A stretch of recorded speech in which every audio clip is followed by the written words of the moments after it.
Hello? Zuko here.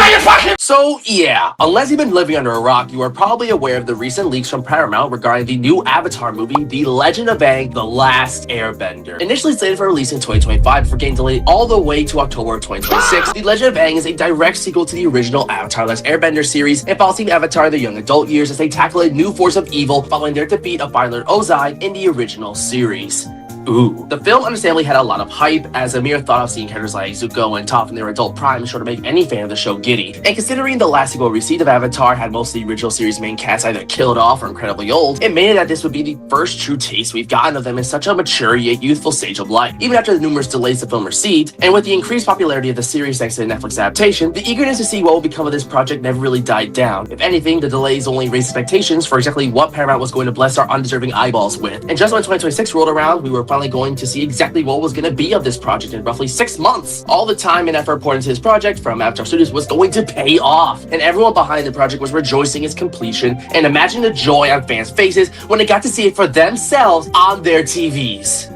Until the drugs wore off. The whole movie leaked. All the hard work that was put into this film was unceremoniously tossed into the wild and became a hot potato spread across the internet using videos, edits, and content galore, with people online having fully formed opinions on the film months before it was ever supposed to be seen by them. Now, I myself am abstaining from watching any footage of this movie until its actual release date, no matter how tempting it may be to do so. But the fact that so many people have seen and will continue to see it spells a major issue that most people seem to be ignoring. The Legend of Aang was initially scheduled to release in theaters before getting kicked off the slate and right onto Paramount Plus's list of upcoming releases following a change of leadership over at Paramount. This means that people who are going to have to pay up to watch the film online can watch the film for free online. Ergo, people will have basically no incentive to watch the film when it releases and instead watch months in advance. And if people aren't watching on streaming, then Paramount will almost certainly read it as a failure and possibly can future Avatar film projects are currently in the works, which isn't good for anyone. Avatar is a beloved franchise that millions of people around the world love, and if a deeply unfortunate leak spells the end of Avatar's foray into cinema, where legitimate pop culture impact can be made, then that would be genuinely heartbreaking as someone who loves the original series and Korra. Best case scenario, these leaks come and go, and everything goes smoothly for the film's eventual rollout. But considering how much these leaks have spread online and how much people are talking about them and showing them to other people via retweets and reposts and the sharing of links, I believe we should be more concerned about the negative toll that this will inevitably take on Avatar's future and the unfortunate circumstances that such a wonderfully talented team of people have been put in.